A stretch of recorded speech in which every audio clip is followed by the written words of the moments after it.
everything in Barbie land is real to the people who are there, which was a call, I think, not to be exaggerated and like, you know, like, no. Yeah. I was thinking about it just as much, I'm auditioning for a Greta Gerwig movie as I'm auditioning for the Barbie movie. Right, which is smart. And I made the tape with my co-star in the film, Gail Rankin, in my hotel room on a lunch break. And I got the part just from the tape.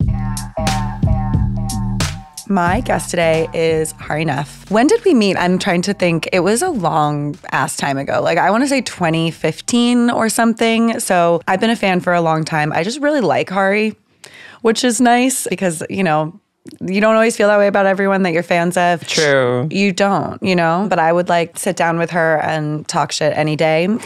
She is an accomplished actress, writer, model. She rose to prominence as a model, IMG, all of that. But a lot of people know her from Transparent, which she is incredible on. She's on several TV shows. You and the film Assassination Nation, which you were incredible in. Thank you. I feel like you're just naturally like political and you're outspoken, which... Yeah. we can talk a little bit more about. I kind of started as like the outspoken girl because I felt like I had to be, but I don't really speak publicly about anything related to my identity or my community. I mean, like, I make jokes and I don't shy away from addressing it, but I've learned to do the advocacy in a way that is more private and less vulnerable. Tell me about that, because I do remember sort of when you first started out, in some ways I feel like you were used to represent things. I was used, but also I showed up. I mean, I turned like a recurring guest role on a hot button TV show about trans life. I turned that basically into a much bigger Hollywood moment than a normal recurring guest actor would get because I was just talking. And I think at that point the show wanted me to. But I also found like if that's the first thing that people think about when they hear your name, and because of the world we live in, that's kind of what it got to be, and probably for the most part what it still is. I kind of just dialed it back and I'm like, look, there's only so much space in people's minds, and I'd rather just be seen and acknowledged and booked, respected for what I do and how I do it. Like, oh, she's a great actor, not like, oh, she's so inspiring. That's kind of where I would like to move. Well, you don't want to be just booked because of what you represent or like what the casting means. You want to be booked because you're a full person who has talent. It's easier said than done, and I think I have a pretty realistic idea about what comes with the territory. Like, I understand that there are significances and there are a lot of people looking and watching and waiting, but it's kind of like my personal life, even though in other ways I'm a public person. And I realized that— What do you mean it's your personal life? I mean, it's just this very personal thing about me that unites me to, you know, a lot of other people, but like actually not really a lot of other people. We are kind of just this minority. I realized that I don't have to repost infographics and speak out about the things on Twitter or, you know, what's going on in the country or whatever. I don't have to do all that. It's exhausting. It opens up conversations that are not relevant to, quite frankly, the things that I believe I was put on this earth to do. I'm good at like 3 things, and I want to do those 3 things. What are the 3 things? Acting, writing, and vibes. Oh, your vibes are good. Well, your vibes come into your acting. I don't mean like my energy. I mean just like, oh, that wall color is like, oh, or like, oh, remember that reference from that? It's, you know, like clothes, like gay stuff. Yeah, you are quite good at it. I just started following your secret account. My secret. I won't say anymore, but there are so many good takes, and I'm like, fuck, I love this. Even just something you wrote about how there were so many skinny girls on the runway this season, and about how fashion brands tried to cover diversity, even though they had no body diversity. I was laughing because I was like, it's 100% true. And then there was a Cut article like 3 days later, basically on that. And I was like, is somebody hacked Hari's private Twitter and like is stealing ideas for... There are a couple like journalists who follow me who are like mutuals, but also like it's kind of people that I haven't hung out with. I may or may not have done like a mini reaping the other day of just like, you're not interacting with the posts and I feel like you're just kind of reading them and it's like no shade, you're really cool, but sometimes you just gotta like kick a couple people off the private account. Oh, I do like, that sometimes, yeah. Like change your picture, change your handle. That's how you do it. Well, they're stealing your talent, your vibes. Well, I mean, their vibe curation. I actually don't think anybody stole anything, but it's just sort of like, yeah, I noticed on the runways that, and actually I saw something on Twitter today, like the top 5 walkers of the season were all women of color, and I think 3 out of the 5 of them were very tall, gorgeous, thin, dark-skinned Black girls, you know, with natural hair. And like, you know, for that to be kind of like the girls who are walking the most shows, that's kind of fab. It's very fab, actually, because I remember I used to follow these things on the Fashion Spot when I was like a little live journal teenage nerd. And like the top walkers of the season, they used to walk like 70 shows. Now they only walk like 30. And it was just like all white Russian girls. And of course. One step forward, 2 steps back. I think the body thing, it's not really my battle to fight or my thing to speak out on from personal experience, but it really did feel like there was a moment happening where there was body diversity, but at the best shows, it didn't feel like a stunt. It just felt like these girls are the girl and they fit it. Yes. And they just happen to be mid-size or plus size. But yeah, there was a scaling back this season. Thin is in, Y2K, hip bones. I mean, we've walked shows together. And I'm curious, you were talking about like just being a person as an actor, an actress, like just who wants to work and whatever. But with fashion, it is sort of about what you represent. Like it is just this very kind of surface level thing.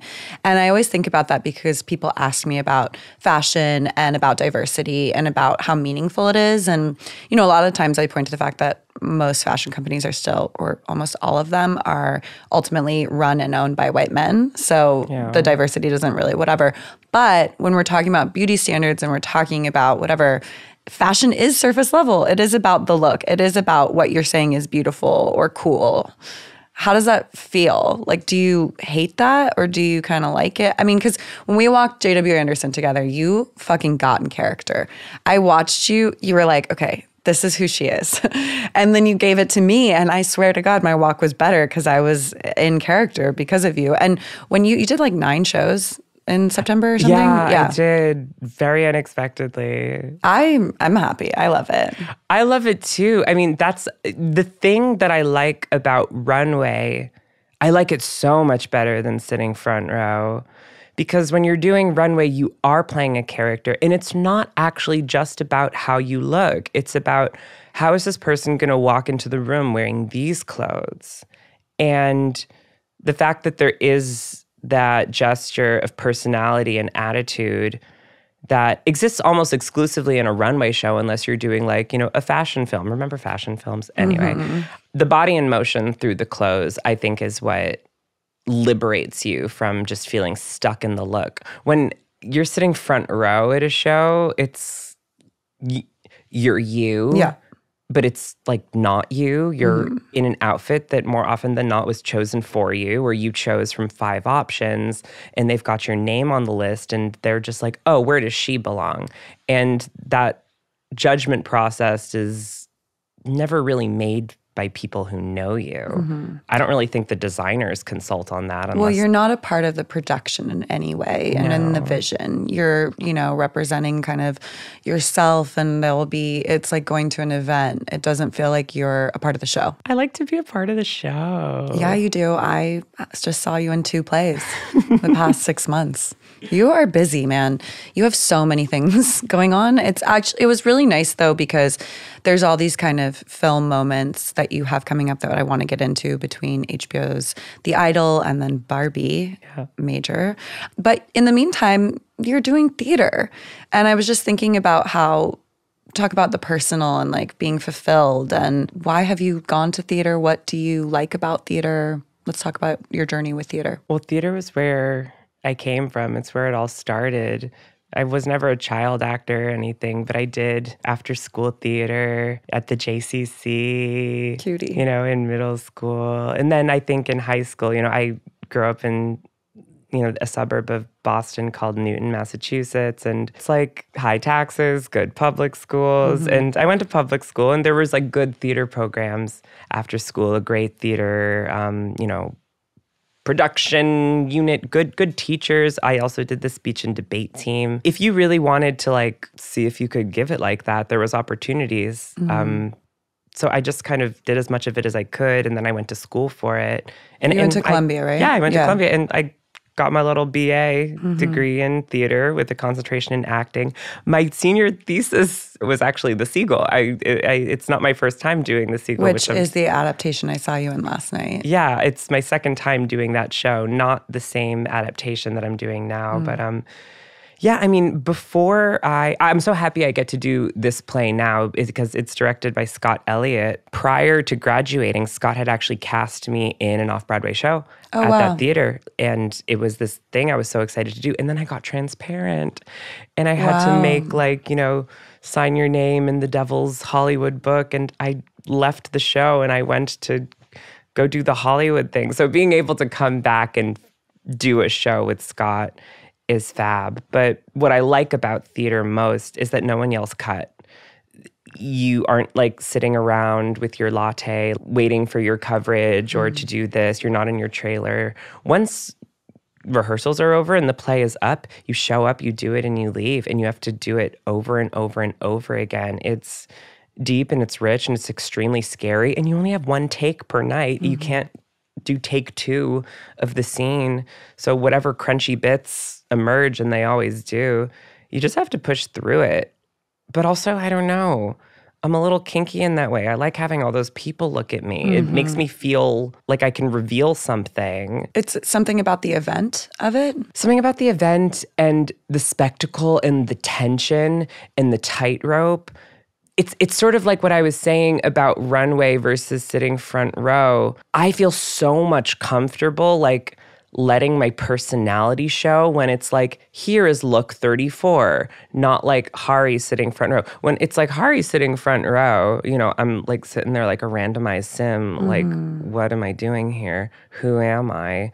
What's going on? No, almost because you don't have a direction to a character to play, or it's vulnerable. You're exposed. It's like, yeah, I don't have a character to play. I'm so much more comfortable showing the crunchy bits of my soul when there's, a little invisible sign over my head saying like, this isn't her. She's doing a character, or like, this isn't her. You serve looks and you serve an energy. That's why when you said vibes, I was like, yes, you do bring a vibe to you wherever you go. But you're also really genuine and very much connected to your authentic self. So it's interesting to me that you kind of feel more comfortable when you're acting in some way. As your friend, like I get that, but I'm also like, yeah, but Hari's also Hari. There's some actors, who just like don't give much when all they do is act. And it's like, oh, Jesus Christ, like, please give us a break in their real life, And I feel like you very much are grounded in who you are, but then also have this interest and enjoyment in performing. I love it. And it's the arena where I can kind of use the things that really aren't useful to me in my day-to-day life. There's this amazing profile of Julianne Moore, I think, in The New Yorker. I think the title is something like A Beauty and a Beast. And it basically writes about how Julianne Moore plays all of these chaotic women on the verge, deep emotion, deep anguish, drama. But her personal life is very serene and lovely. And it's kind of a portrait of a woman, if I recall correctly, I haven't read it in years, who's found a way to harness her chaos and her darkness and her tension and her explosivity and compartmentalize it all for her creative work so that there's not really bleed over into her personal life. Not like she acts as therapy, but... Yes, but there's an outlet aspect to it. Yeah. I mean, in Des Moines, when in that moment in the show where it's all crumbling and we're all kind of like screaming and banging on things, I carry that energy around with me every day of my life. I want to scream. I want to bang on things. Sasha in the Seagull, who's crying and drinking and pining. Like, that's all a part of me. I'm so lucky that I get to just, take my crazy and bring it to work. Bang, bang, boom, done. Somehow when I get off stage, I can just leave it there, or so I tell myself. Unfortunately, your body doesn't know the difference between when you're crying and sobbing and being tense on stage. Like, your body thinks that actually happened to you, even if your brain doesn't. So there's definitely as needed self-care that you've got to call in, especially when I shot this horror movie last year, which is, it's going to make a festival premiere this summer, but it's still kind of under wraps. It's like, I was screaming for my life, running from someone who wanted to kill me. And I made a sound that I've never made before in my entire life. And I realized after, like, that scream exists in me every single day of my life. And what a mitzvah that I get to let it out. Well, it's dollars. amazing to, except for dollars. Period. I think there's something. Not very many dollars. Well, I'm sure theater isn't like, No, honey, that's not where you're getting the checks. I'm not really getting the checks right now, babe. But you got plenty lined up. I have faith. My agents keep telling me to hang in there. I just haven't been available for the money moments over the past 6 months because I've just been doing this. Fingers crossed, there's something on option now that would solve a lot of my problems. Okay, great. That sounds exhausting, but it was really just the process of your body experiencing these things and then having to recover from it. I want to talk to you about The Idol. Can we talk about The Idol? Sam Levinson's new show is coming out. It's premiering at Cannes. That is out. That news is out. Yeah. I've heard a lot about the show's creative evolution and the production, and I want to know what your experience was like with it. My experience was, by and large, positive. I would not have been there if I didn't really want to work with Sam again, because I was coming right off of Barbie. I flew right from London to LA. I was exhausted, and I just really wanted to do it because there's no one on TV who's making what Sam is making. And I was there for about a month. I shot only really a handful of days. The schedule kept changing. There were elaborate kind of Tetris-like scheduling things around Abel, the Weeknd, and his tour schedule. Also around Jenny, who's, a global superstar. So is Abel, but I think he was touring mostly in North America at that point. COVID. So things were changing around a lot. Scripts were changing around a lot. Sam works in a way that is very felt and quite extemporaneous. We would be given scripts, and then we basically stopped getting scripts and just started getting our sides. And then we'd get there, and Sam would just encourage us to improvise. And a lot of what wound up in the show was improvisational. So Sam was definitely playing fast and loose with just making the show. And every day on set was super full and super inspiring. And I had a lot of fun doing it, frankly. I thought it was going to be, more, and then I thought it was going to be less, and then it was this, and then it was that. But at the end of the day, I hear it's really fab. But showbiz, especially in the pandemic era, is chaotic. I mean, we were shooting on film cameras, Sam was just running the film camera. Improving on film cameras. Damn. Yeah, no, for real. I think one time he left it running for 48 minutes, and we just improvised this entire thing. Wow. So that must have been fun as an actor, right? No, it was so fun. And that improvisational nature, I think, feels really full for, the creative team. But I think at certain moments, people were scrambling and, the crew and I don't know. I didn't observe any kind of untoward behavior or energy on set. The changes in schedule were really difficult, but quite frankly, I've experienced that on every other shoot that I've done. Okay. Primarily because of the pandemic and COVID and people getting positive and them needing to switch the schedules around. And they were already working on, I think a condensed budget because of the reshoots that everybody knows about. That's kind of just what filmmaking is. And, you follow my trap Twitter. I'm just like, it's showbiz. Like, this is... You're the ultimate. You should actually do a little, this is showbiz, baby.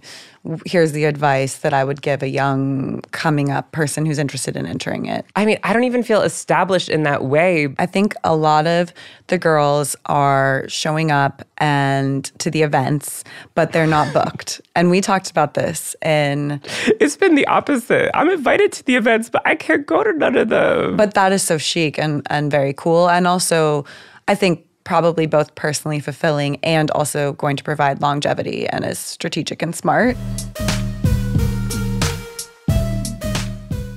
You said something to me about the 10,000 hours where the more you audition, the more you act, the more you're you just get those hours and then all of a sudden something happens. Is that what you feel happened? I was literally asking this yesterday. I was like, I wonder if I've hit my 10,000 hours. Did I do it? Have I done it? I don't know if I have. I might have if you count whatever I did when I was a kid. But I wasn't working professionally. So there's levels. Honestly, this is relevant to what we were talking about before about that moment of visibility popping out transparent. That was a lot of click, click, flash, flash, event, designer, magazine, that being this revolutionary thing that was happening, which wasn't really that revolutionary at all.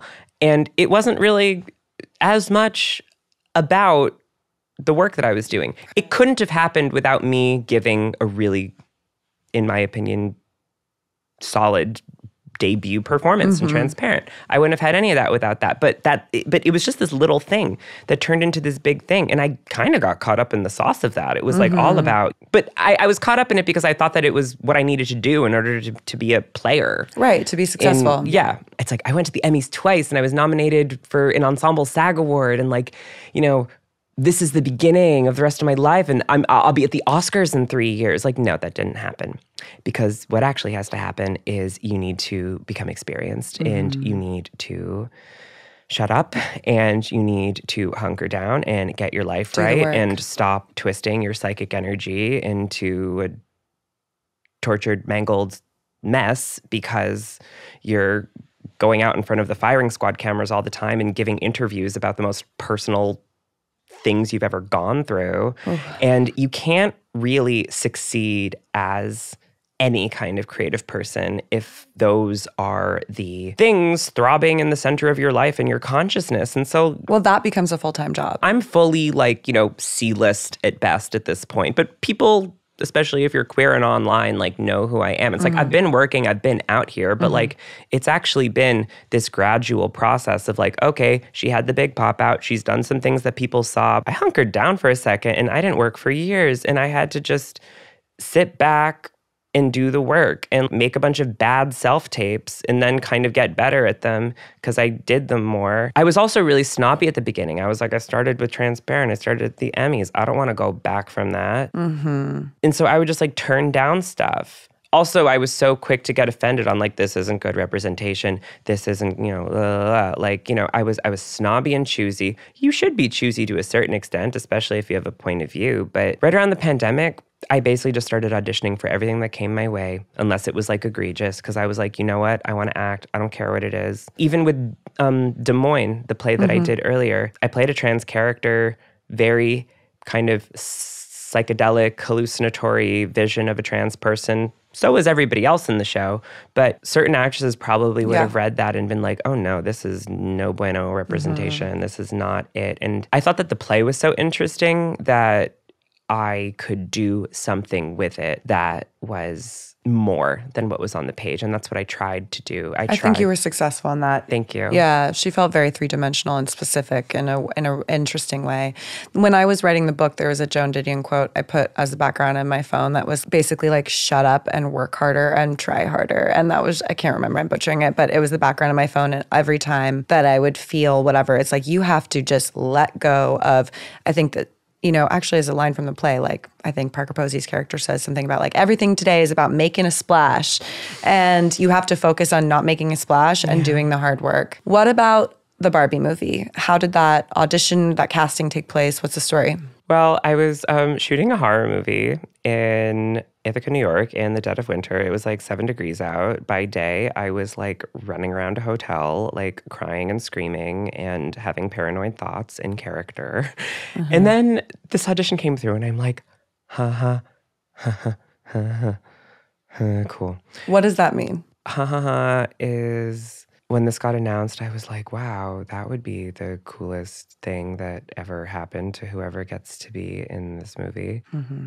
I actually fully tweeted. You can like find the tweet. Jeremy O'Hara's tweeted, Ari, you have to audition for this. And I was like, does Barbie have like a college-educated brunette friend? Like, I was like, begging for scraps. I don't know. I don't think that's why I got the audition. I think it was a really wide net that they cast. I mean, what I heard was all the girlies went up for it. That's amazing. Like, I love that. I heard that like all the girlies You're like went over it. Literally everyone. No shade, but like, no, I love that. All the girlies went over it. It's nice when you're hard-earned part, It was one scene, no script. There was included a very specific section. Everything in Barbie Land is real to the people who are there, which was a call, I think, not to be exaggerated and like, no. Yeah. Like, I was thinking about it just as much I'm auditioning for a Greta Gerwig movie as I'm auditioning for the Barbie movie. Right, which is smart. And I made the tape with my co-star in the film, Gail Rankin, in my hotel room on a lunch break. And I got the part just from the tape. No callback, no screen test, no chemistry read. It was just one of those miracle things where the tone that I identified fit what Greta was looking for. And then I was going off to LA to shoot the LA Law pilot, which did not go, RIP LA Law. Before I left, my agents were like, you got Barbie, but you're contracted to do this pilot. Oh, no. And the scheduling is really hairy. And we don't know if we can make this work because you signed this contract. And I was like, fuck. And so what I did was I wrote a letter to Greta Gerwig, Margot Robbie, and the casting director, Allison Jones. And I was like, thank you. I love you, yada, yada, yada. I really need to do this movie. And here's why I need to do this movie. What did you say? I said, I would like to talk about the word doll. Wow. I would like to talk about the word doll and what that word means for me. That is brilliant. Bringing it back around, I'm not gonna like open up the trans conversation unless I really need to. And I was fully like, what is a doll? It's a fake woman. It's the shape of a woman. It's a perfect woman. It's a plastic woman. It's also this word that me and my other straight trans girlfriends use to refer to ourselves in a sarcastic way. Right. But also it's dead serious. Yeah. It's like a reckoning with the standards that we're held to. It's also claiming ourselves as an ideal, but it's like, it's a joke. It's like the dolls. Like it's Kiki voice. It's, and that word goes all the way back into ballroom. It's like, from Black queer culture. I think doll historically is like also a word, it's a specific kind of trans woman. She's probably straight. She possibly does sex work. Now I'm quoting this book that I'm reading that I might talk about later, written by Mackenzie Wark. She kind of like does like a taxonomy of doll. She's not a doll. What's the book called? Raving by Mackenzie Wark. It's Mackenzie Wark. She's kind of writing about her experience in the rave scene in New York right now. And, doll is a word that's thrown around. And I'm like, like doll is, it's this poison thing that's like glamorous, but confined in a box, and why is and this discarded and not treated with respect? And this to throw around in relation to ourselves and like what's going on with that. So this is all in the letter you wrote too. This is a paraphrasing of the I letter really want wrote. this to be a published essay about the word doll and your experience playing a doll, right? Didn't you get a crazy corset that cinched you like made the That's a secret. It's a secret. We'll take it out. No, I mean, okay, that will come later. That's like kind of my idea for like what the look is going to be when I'm doing the press tour. But like, that corset needs to be finished first. But, so I was basically like, look, no doll is more important or globally renowned than Barbie. And I think that there is glamour and fun and celebration in this word and definitely in this movie for sure, in this brand. But there is something kind of ambivalent and twisted if you actually think about what a doll is. And I also said, knowing what I know about, you, Greta, you, Margot, I don't imagine that this movie is going to shy away from these tricky little things. I don't think we're going to sweep that under the rug. I have a feeling that you're going to go in there and I would love to be a part of it. And I don't think I wrote this in the letter because I didn't want to, manifest a negative outcome. But I had another letter ready to go where I was like, if it's not me, please cast another trans girl. There needs to be a doll in the movie about the ultimate doll. Yeah. What was their response? Other than obviously giving you the part. But did you have continued conversations about the concept of a doll? Their response was them allowing me to get there like a week and a half late and shoot the movie. Amen. Good for you. That's another great lesson for people who are aspiring. I mean, that is an extra, a lot of people would throw up their hands. I think writing a letter like that to a dream director, a dream cast is really intimidating. And I would probably be a little bit like, oh no, is this going to come off the wrong way? Will I be capable of really whatever? But it sounds you were able to do that. I wanted the movie so bad. I didn't even know what role I was auditioning for.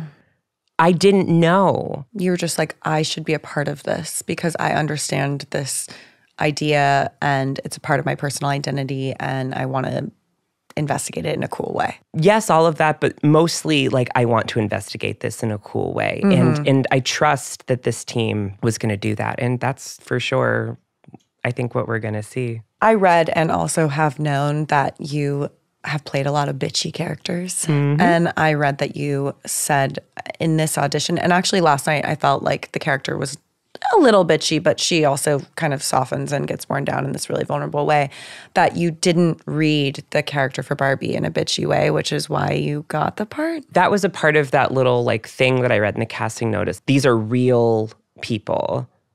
They're not this flattened, like plastic. When people think of the Barbie brand, they think of hyperfemininity. And so therefore they think of bitchy or vapid or out to lunch or like super bossy or, misogyny, basically. I mean, it's kind of the thing with acting. Like you can always just take something at face value and take a person seriously, especially a woman. Whatever she's saying, there doesn't have to be any irony to it. My friend Sarah Nicole Prickett wrote in this amazing essay that she wrote about Lana Del Rey and ultraviolence like many, many years ago, I think for N+1. What could be more feminist than believing every single thing a woman says about herself? It's something I think about a lot, even on this podcast, because just we have people are so quick to write off the guests and anything they say, and not only because of the content of what they're saying, but also how they say it.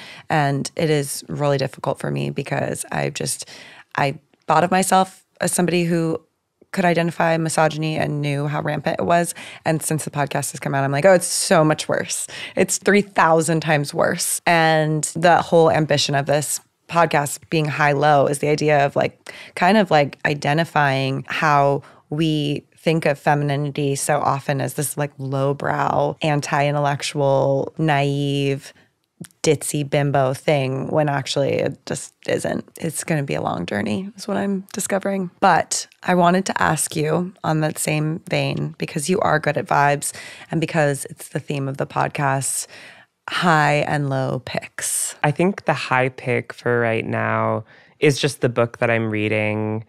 It's called Raving. It's by Mackenzie Wark. I've seen her a couple of times at the raves. She's in her 60s, I think. Wow. And she's transitioned later in life, and she was a part of the party culture in and out of it in the 90s and 80s, both in New York and I think also in Australia. And she is writing an ethnographic account of the underground queer techno scene in New York right now, which is flourishing. I mean, I've been trying to go to a rave with you for a minute now. I've invited you. And I know, you're like, but I'm a mother. I have to figure out like what, if I'm coming home at 7 a.m., that's when my son wakes up. So I'm going to have to figure that one out. Like, it's about to be a Dakota Ellen moment. Like, you were invited. it's true. I was invited, but I was also like, I'm tired.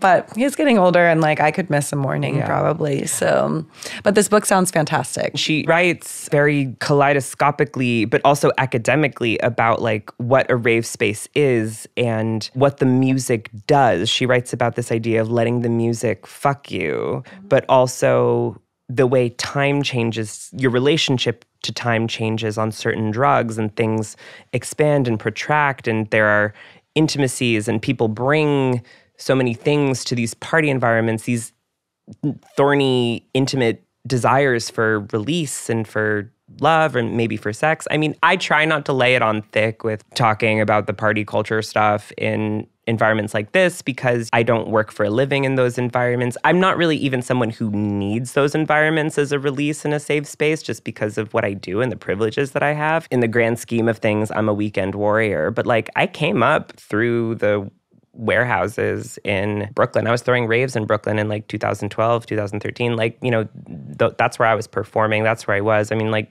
yeah, I was like at Columbia and like uptowning and downtowning. Like, you know, I've always been to a certain extent an interloper, but like I've befriended a lot of girls, DJs, hosts, and little celebutantes kind of who are weaving in and out of this. What does rave culture and that culture give to you now? It's anti-hierarchical. And you and I were both in New York and going out during kind of like, you know, the up and down One Oak era of door policy, bottle service, Manhattan, exclusive, money, money, money.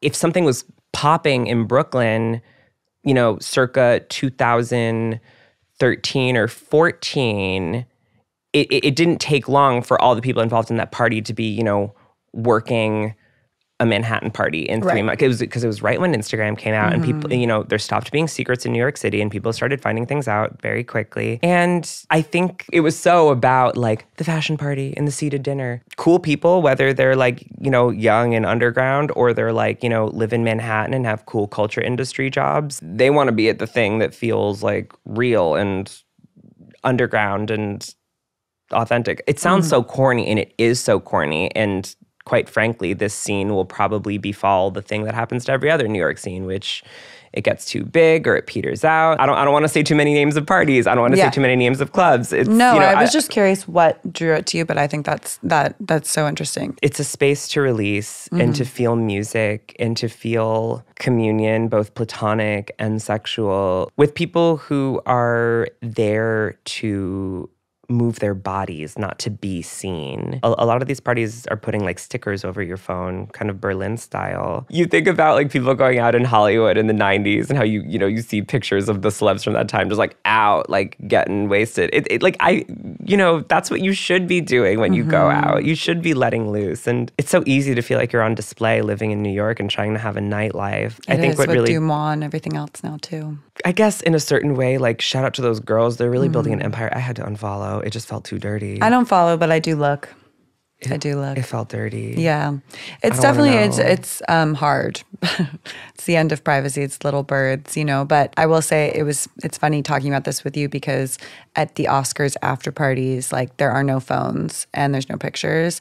And I was like, oh my God, I haven't had this much fun in I don't know how long because nobody was watching. It was like mostly other famous people, or if you weren't a famous person, then you understood the whatever. And people were letting loose, and it was wonderful. And I was like, man, I wish this was my experience when I went out in general. Okay, what are your low picks? RuPaul's Drag Race. Okay. It's so popular and people love it, but I think I really need to come out right now. I'm like a deep, deep, deep like big old rotted super fan of the show. Like I kind of just watched the first 6 seasons on loop. I watch a lot of YouTube recaps of the show. Several different content creators recapping the same episode that I just watched. This is like hours and hours of content. I hope you write a book about this. Maybe instead of saying RuPaul's Drag Race, what I really need to wake up right now is RuPaul's 2007 movie that I watched very recently called Star Booty. Wow, didn't even know it existed. Right. Before Drag Race, RuPaul wrote, produced, and starred in low-budget, extremely campy feature film called Star Booty about a supermodel of the world turned secret agent who has to go undercover as a transsexual sex worker to infiltrate a sex ring, trafficking kind of thing, which has abducted her niece. I want to see this film so badly. Like RuPaul is in it, and the rest of the cast, it's a couple of drag queens, a handful of like really, really gorgeous trans women. Amazing. Including Candace Kane, who's a legend, Miss Continental, we love her. And then the other half of the cast is like gay porn stars. RuPaul says things in this that like you cannot even imagine him saying on Drag Race. Cuss words, also sex work. There are like dicks like in the movie. Like RuPaul is like holding a dick. There's like RuPaul is holding a dick in. I'm pretty sure there's a shot of RuPaul. Star Booty. Yeah, I'm pretty sure there's a shot of RuPaul. 2007. This is the most deep cut, lowbrow, amazing thing. I mean, I actually think highbrow maybe. I think it is highbrow. This could have been in the highbrow category. I think it has the potential to be like Showgirls. Like I kind of want blow it up on screenings TikTok. of it. No, I want this too. There's like a whole sequence of like RuPaul like while undercover as a sex worker, as a hustler. She goes home with like a leather sub who is like jerking off and she's like stepping on his balls with like her pleaser pump. And like, I'm pretty sure it's actually happening. Right. And I love RuPaul. I think RuPaul is like it. I'm obsessed. The show he has made has like taken over my brain, especially when I'm doing theater. Like I don't want to let any other like narratives into my body. So I just watch like reality TV. Mm-hmm.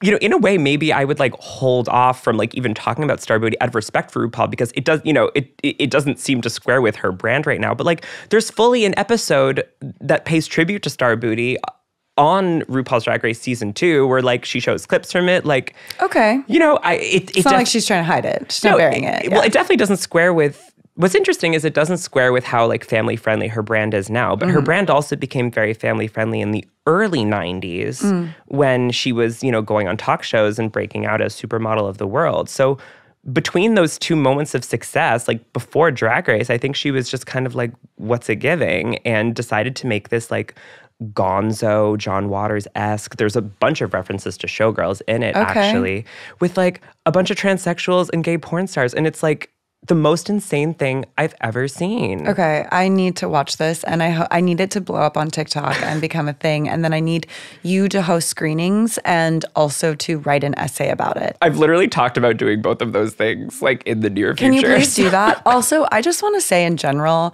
I know you're very busy, but I would really like it if you started writing more.